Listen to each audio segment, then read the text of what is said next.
जी, जरदारी साहब को finally bell मिल गई है, हेल्थ ग्राउंड्स पर मिली है, उनकी सेहत अच्छी नहीं है। हम तो बहुत अरसे से ये बात कर रहे थे कि जरदारी साहब विजिबली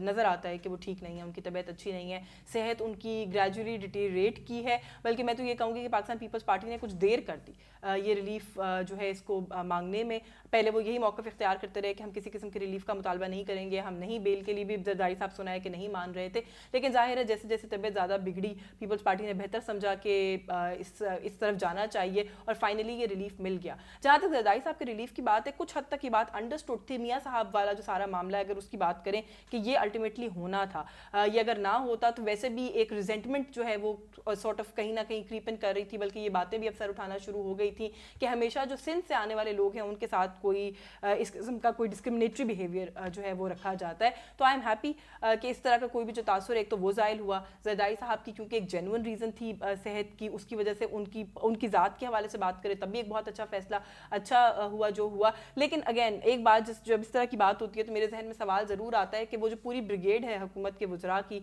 जो बार बार ये कहते हैं कि किसी करप्ट को नहीं छोड़ेंगे, किसी चोर को नहीं छोड़ेंगे, किसी डाकू को नहीं छोड़ेंगे, और ये कुछ लोग हैं जिनको उन्होंने खुद से लेबल भी कर रखा है कि ये करप्ट और चोर हैं, तो जब इनको रिलीफ मिलता है तो फिर क्या जो है वो लॉजिक रह जाती है हुकूमत के पास इस तरह की बातें करने की। तो हुकूमत के लिए it was a bad day, today it is a bad day. और मियाँ साहब वाले मामले के बाद अब जो जरदारी साहब वाला मामला हुआ है, मेरा ख्याल है मैं बहुत सेफली ये कह सकती हूँ कि ऑपोजिशन के लिए आने वाले दिन जो हैं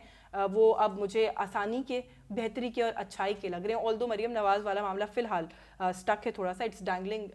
in the middle right now, लेकिन वो भी शायद किसी ना किसी करवट बैठ ही जाएगा। मरीम नवाज़ साहिबा ने जो प्रॉपर अपने पूरे चैनल्स थे, मीडिया मिनिस्ट्री से बात करने वाला, हुकूमत के थ्रू आने वाला, वो एग्जॉस्ट नहीं किए थे, वो सीधा कोर्ट चली गई, इसलिए वो जो है दरख्वास्त खारिज हुई है। There is a good possibility कि ये चैनल्स एग्जॉस्ट करने के बाद अगर वो दोबारा लीगल चैनल यूज़ करती हैं तो शायद उन्हें भी रिलीफ मिल जाएगा, उसको भी रूल आउट नहीं किया जा सकता। So like I said, opposition के लिए कुछ आसानी के दिन जो हैं वो मैं आते हुए आगे देख रही हूँ।